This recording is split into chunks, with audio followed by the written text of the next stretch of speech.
Dumelan, Ditibinki. Welcome to another episode. One of the most fire podcasts in the world. Not even the country, not even the continent, the world. Remember though, don't like, don't subscribe, don't share. Nobody gives up. Yeah. Today I want to start with an internet outage that happened recently. It was reported that a few websites didn't have access to you couldn't access a few websites because there was an outage. And the one thing that got me worried was also the fact that it came from AWS. And if you don't know how AWS, which is Amazon Web Services, Amazon Web Services controls the internet. I know it sounds crazy to think like a company controls the internet. And if you don't know, you're probably like, what's Amazon Web Services? Do you know how Amazon sells things online and they're just losing money? Do you know how Jeff Bezos just recently now decided he wants to go to space with his brother? We're not going back to talk about space. We spoke about it last week. All that is funded by Amazon Web Services. So that's why when during the cancel Trump, when there was that web app called Parlay, which is an app that was gonna say, that wanted to say, hey, we represent the right. Since everybody's removing the right from their social media, like your Twitters, your Facebook, we want to have our own platform where us racist, people who don't believe in diversity would like to meet, right? And Amazon removed them from that. And that was very dangerous. People don't talk about it that much, but that was very dangerous to have a company like Amazon Web Services deciding like, you will not have servers, you will not have access, people cannot access it. It's one thing for you to be removed from Twitter, it's another topic for you to have a big company say you cannot even have a platform, you and the people who believe in your nonsense, which is like too much power. The reason I'm starting with this story is because there was an outage and you realize by relying on one company to handle all their traffic is really not okay. It's dangerous. But then let's move over to China, right? So now Huawei just released their operating system. So here's the thing. We have two operating systems, right? We have iOS, which only works on Apple devices, and we have Android, which works with Android owned by Google, which works on all the other devices like your Samsung, your Sony phones, if they still make phones, but yeah, a whole lot of them from India, your Honor, I think they all fall under one company, but they act like they're not part of one company. So it's like Oppo is owned by the same company, but they just release stuff for different markets under different names. It's a story for another day, actually. But Huawei released their first operating system, and one thing people don't know is that Huawei is very big in a lot of countries. Like, problem is that the media leans more to American content, so you're dealing with like Americans that only talk about Android and iOS. Rightfully so, that's all they know. But around the world, there's people who use Huawei. In South Africa, Huawei is probably number 2, if not number 1, after Samsung. But in Europe and in the US, of course, Apple is going to be number 1. So most people think the operating system is between Android and iOS. But Harmony just got released by Huawei, so it's going to be tricky to see how they go around putting it in people's arms. So if you don't understand what's going on with the operating system having to be changed, in America, you are not allowed to have Huawei because the American government feels like, no, their servers are in China and they're going to take your information and we don't know what they're going to do with it. Rather, we do it and everybody's fine with that. Like, okay. So having your own operating system is a bit difficult because you need app developers to create apps for that, right? And it's going to be a bit difficult for Huawei because to be honest, nobody trusts Huawei because of the stories we are being bombarded with that no, they just using all these devices to get your information. There's no privacy. It's controlled by the state. And we're like, so what? Like also when you look at in South Africa, on the continent, we don't see any difference between the Chinese coming in now and the Americans and the Europeans who came in like 50 years ago. None of you give a fuck about us. You guys give our politicians money so they can do their fuck shit and you guys move on. So we don't care. If the phone is cheap, we'll buy it. Going back to iOS, I was talking about app developers. They need to create YouTube equivalent of Android. Because if you are not allowed to use the operating system that's Android on your phone, which is Huawei, you have to create your own. But then Android comes with a whole lot of other things. It comes with YouTube, it comes with Google, it comes with Gmail, it comes with everything you love about your phone, your WhatsApp. Here's another interesting part. The American government forces Android to not even give another company like Huawei the ability to just have YouTube. They're like, no, don't even give them YouTube. We're trying to destroy them and you make more money. And they're like, okay. They're not gonna say no to making more money because if Harmony works, it's a challenge to them. It goes after their market. So they have to create like video, they have to create a lot of content. Like app developers also need to know like, hey, I'm not gonna spend 2 weeks working on this app where people can post their characters, where they can put their thoughts in less than 140 or 280 characters.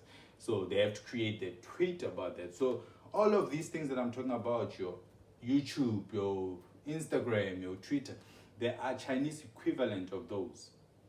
They've been around. That's why in China, if you didn't know, they don't have like your Twitter, your Facebook. They have their own shit because they want to control the message. And that's what gets used against them when they're trying to go out there and say, hey, we have this. But like, but you guys have this weird thing of silencing people. So recently, they were supposed to celebrate the Tiananmen Square massacre. So imagine June 16 in South Africa or Sharpeville shooting not being celebrated because the government says, oh yeah, we killed a lot of people on that day. We don't need you guys to remind us that we fucked up. So we're going to act like it didn't happen. We're going to close all the square. We're going to close it up so you guys don't go there and remind people that the state once killed us. So it's those type of things that work against companies like Huawei. We're trying to say like, we are not part of the government. It's like, yeah, but come on, man. Stop playing with us. So we're looking forward to the launch of Huawei's Harmony operating system. I want to see how it's going to work.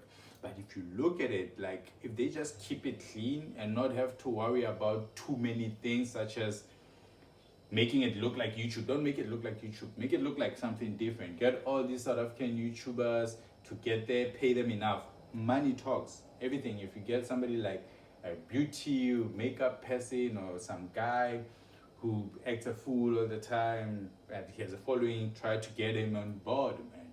So we're looking forward to that, and I want to see how they're going to get into like infiltrate the different markets in terms of WhatsApp, which are like communication tools that are mainly used in Africa. Like we don't care about a whole lot of shit. Like even Instagram in Africa, it's not that great. People are putting like this on WhatsApp. So WeChat will be an option, but they've been trying to get into the South African market with a struggle, but hopefully it works out, man. Moving along, it was revealed that tech bosses, your Bezos, your Elon Musk, are not paying taxes, nothing new there. But what was interesting was how in different countries, like in Europe, especially France and Germany, they are being forced to do something about them trying to avoid paying tax. Like even Google right now had an issue with their adverts. So Google, of course, Google is gonna fucking promote their adverts that lead them to making money because that's their platform. And this is what we need to talk about, where we have monopolies that we don't want to talk about because they are monopolies, and we keep finding them like, oh, they got fined $200 million. That's nothing to them. That's nothing. That's like €2 to you.